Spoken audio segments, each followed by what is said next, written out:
Welcome friend.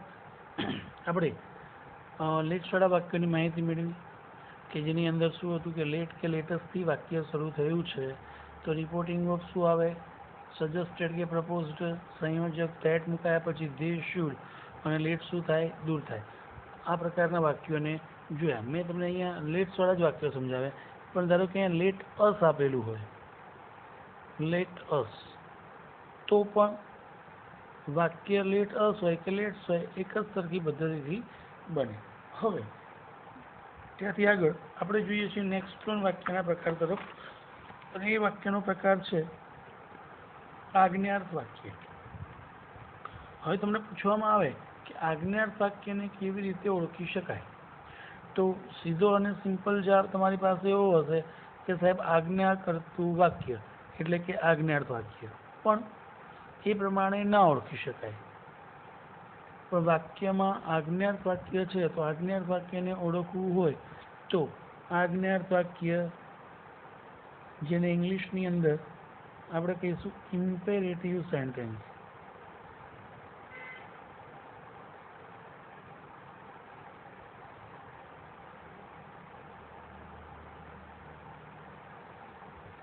Imperative sentence મતલબ આજ્ઞાર્થ વાક્ય. આપણે ગુજરાતીમાં જેટલા બી વાક્યો બોલીએ છીએ એ પણ સ્કૂલ લાઈફ દરમિયાન આપણે સૌથી વધુ આજ્ઞાર્થ વાક્યનો વધારે ઉપયોગ કરતા હોઈએ. વર્ગરૂમમાં આપણે બોલતા હોઈએ છીએ, પેન આપને, પાણી આપને, જવા દેને. તો આ બધા જે વાક્યો છે એ વાક્યો કેવા છે, આજ્ઞાર્થ વાક્યો છે. આજ્ઞાર્થ વાક્યને જો વિધાન વાક્યને ઓળખવા માટે હમણાં જ મેં થોડી વાર પહેલાં તમને કહ્યું હતું કે વાક્યની શરૂઆત કર્તાથી થયેલી હોય. એવી રીતે પ્રશ્નાર્થ વાક્યમાં પણ ખબર પડે પ્રશ્નાર્થ ચિહ્ન છે. લેટ્સવાળા વાક્યમાં લેટ્સ તમે જોઈ શકો છો. એમ આજ્ઞાર્થ વાક્યને ઓળખવું છે તો તમારે પહેલાં વાક્યને ઓળખવા માટે આટલી વસ્તુ યાદ રાખવી પડે કે વાક્યની શરૂઆતમાં શું આપેલું હોય, મૂળ ક્રિયાપદ આપેલું હોય, અથવા તો વાક્ય કેવું આપેલું હોય, ડોન્ટથી શરૂ થયેલું હોય. વાક્યની શરૂઆતમાં મૂળ ક્રિયાપદ અથવા તો શું આપેલું હોય, ડોન્ટ. આપણે બોલતા don't touch me, don't go there, help me. તો આ બધા વાક્યો જે છે કેવા વાક્યો છે, આજ્ઞાર્થ વાક્યો છે. તો અવતરણ ચિહ્નની અંદર આ પ્રકારના વાક્યો આપેલા હોય તો વાક્ય ડાયરેક્ટમાંથી ઇનડાયરેક્ટમાં કેવી રીતે લઈ જવું એની આપણે માહિતી મેળવીશું. હવે આજ્ઞાર્થ વાક્ય ઓળખાઈ ગયું, મૂળ ક્રિયાપદ કે ડોન્ટથી શરૂ. તો આ પ્રકારના વાક્યની અંદર સંયોજક તરીકે શું આવે, ટુ આવે અથવા તો નોટ ટુ આવે. હવે ટુ ક્યારે આવે ધ્યાન આપો. વાક્યની શરૂઆત ક્યાંથી થયેલી હોય, મૂળ ક્રિયાપદ, તો સંયોજક શું આવશે, ટુ આવશે. અને નોટ ટુ ક્યારે આવશે, વાક્યની શરૂઆત કોનાથી થયેલી હોય, ડોન્ટ વડે, તો શું આવે, ટુ. અને ડાયરેક્ટમાંથી ઇનડાયરેક્ટમાં જતા ડોન્ટ શું થાય છે, દૂર થાય છે. ફરી વાત, સંયોજક ટુ અને નોટ ટુ. ટુ ક્યારે આવે, મૂળ ક્રિયાપદથી વાક્ય, જેમ કે help me, give me my pen, તો મૂળ ક્રિયાપદ થયું. પણ don't go there, don't touch me, તો એ ડોન્ટથી શરૂ થાય. ડોન્ટથી શરૂ થયું તો સંયોજક શું કીધું, નોટ ટુ. અને ડોન્ટ શું થઈ રહ્યું છે, દૂર થઈ રહ્યું છે. ત્યારબાદ રિપોર્ટિંગ વર્બ. આજ્ઞાર્થ વાક્યની અંદર રિપોર્ટિંગ વર્બને સમજવો બહુ જરૂરી છે. કારણ કે અગાઉના વાક્યમાં આપણે જોયું કે રિપોર્ટિંગ વર્બ સીધે સીધું મુકાઈ જાય. વિધાન છે તો ટોલ્ડ, પ્રશ્નાર્થ છે તો આસ્ક્ડ, લેટ્સવાળું છે તો સજેસ્ટેડ કે પ્રપોઝ, ચોક્કસ શબ્દો આપણે ત્યાં મૂકી શકતા હતા.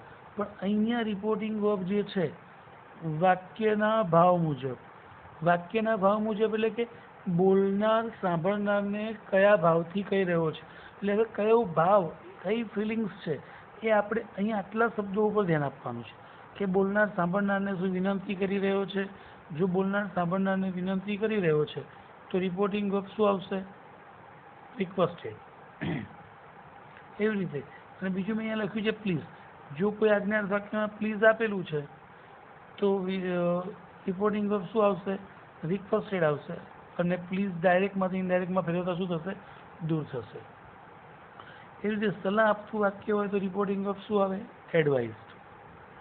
સૂચન કરતું વાક્ય છે તો શું આવશે, સજેસ્ટેડ. બોલનાર સાંભળનારને આદેશ કે હુકમ કરી રહ્યો છે તો શું આવશે, ઓર્ડર. આદેશ કે હુકમ માટે ઓર્ડર.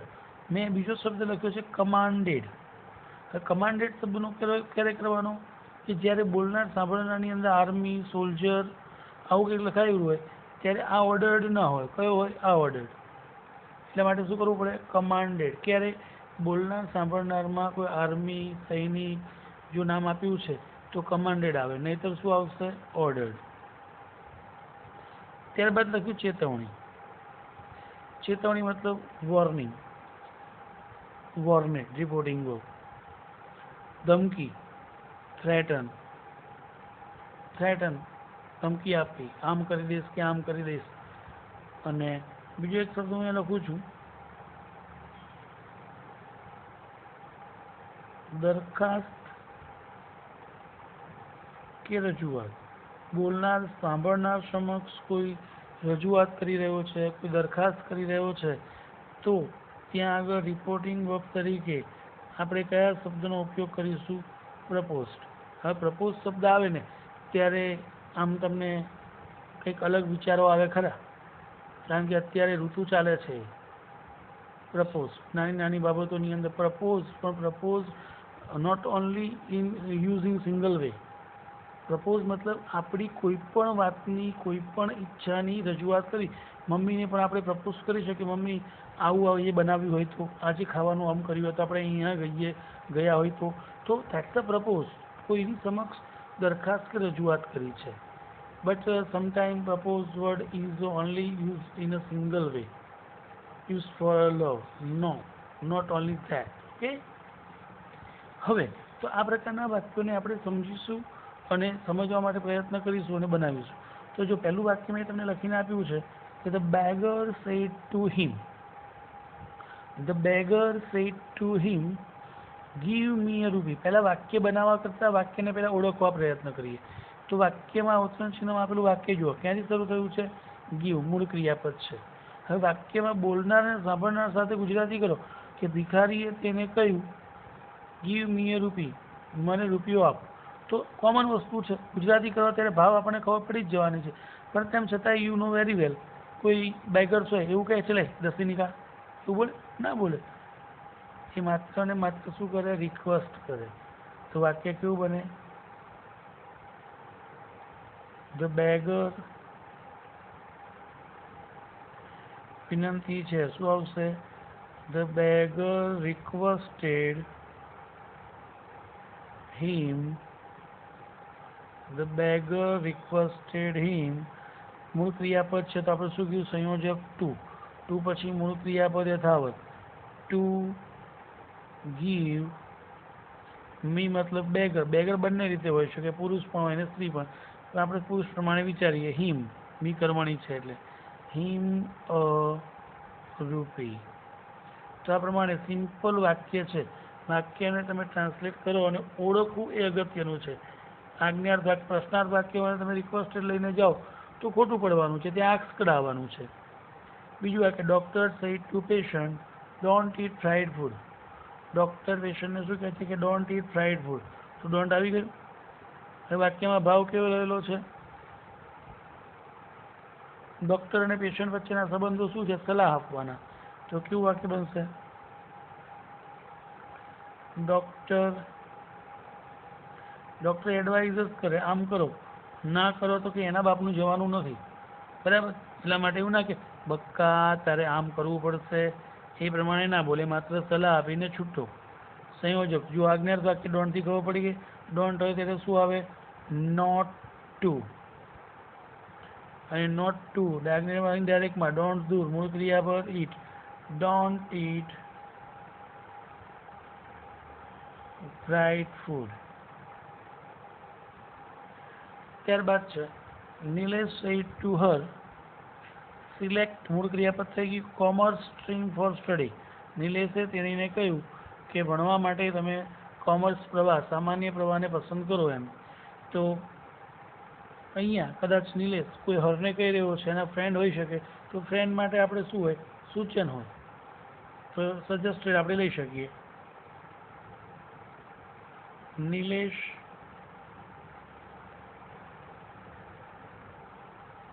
suggested her, સંયોજક to select commerce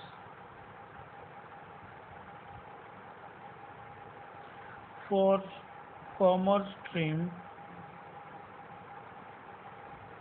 for study.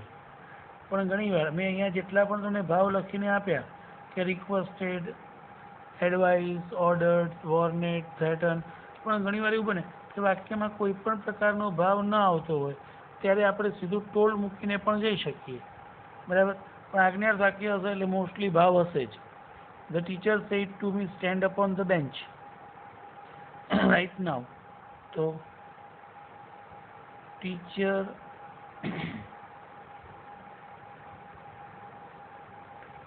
ordered me, મૂળ ક્રિયાપદ છે, શું આવશે? To stand up on the bench right now છે તો right then.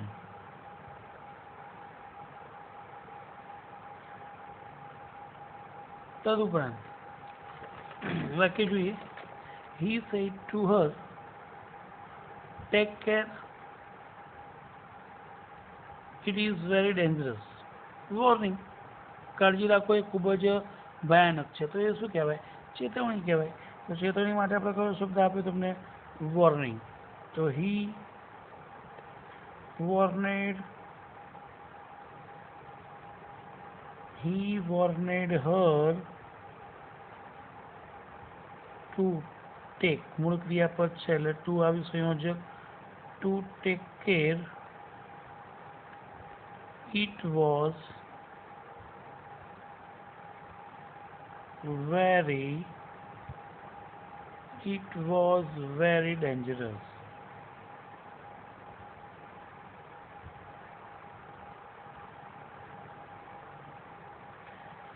અને એક લાસ્ટ પણ વાક્યમાં આપણે સમજીએ આજ્ઞાર્થ વાક્યમાં કે મિસ્ટર પટેલ સેડ ટુ પીસી. પીસી એટલે તમારા માઇન્ડમાં પહેલો વિચાર આવે પર્સનલ કમ્પ્યુટર, એટલે પર્સનલ કમ્પ્યુટરને થોડું કહેવાય કમ વિથ મી. પીસી મતલબ Priyanka Chopra, okay, short form. તો mister Patel said to Priyanka Chopra, come with me for shopping, મારી સાથે ખરીદી કરવા ચાલ. Otherwise I will carry you, નહીંતર હું તને ઉપાડીને લઈ જઈશ. તો વોર્નિંગ જ કહી શકીએ આપણે, કે ઓર્ડર્ડ પણ કહી શકીએ અને ધમકી પણ કહી શકીએ. તો કોઈ પણ એ પ્રકારના રિપોર્ટિંગ વર્બને આપણે યુઝ કરીએ. મિસ્ટર પટેલ વોર્નેડ, આપણે ચેતવણી આપીએ, ધમકી નહીં આપી શકીએ કારણ કે પાત્ર પ્રિય છે. વોર્નેડ પીસી, મૂળ ક્રિયાપદ છે તો to come with me. To come with me, me એટલે પ્રથમ પુરુષ કર્મણી, તો બોલનારનું કર્મણી. બોલનાર કોણ છે? મિસ્ટર પટેલ મતલબ હિમ.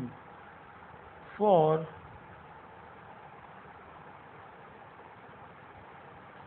શોપિંગ, otherwise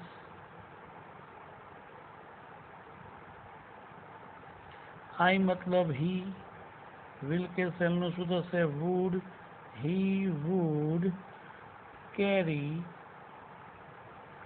you મતલબ પ્રિયંકા ચોપરા એટલે શું થશે? her. તો આ પ્રકારના વાક્ય આપણે ડાયરેક્ટમાંથી ઇનડાયરેક્ટમાં ફેરવી શકીએ. કઈ રીતે શું રિપોર્ટિંગ વર્બ આવે, કયો ભાવ છે એવું ડિસાઇડ કરીએ તો સરળતાથી કામ આપણે કરી શકીશું. અને જે પણ વાક્ય હોમવર્કમાં આપવામાં આવે એ લખવાના રહેશે. Thank you.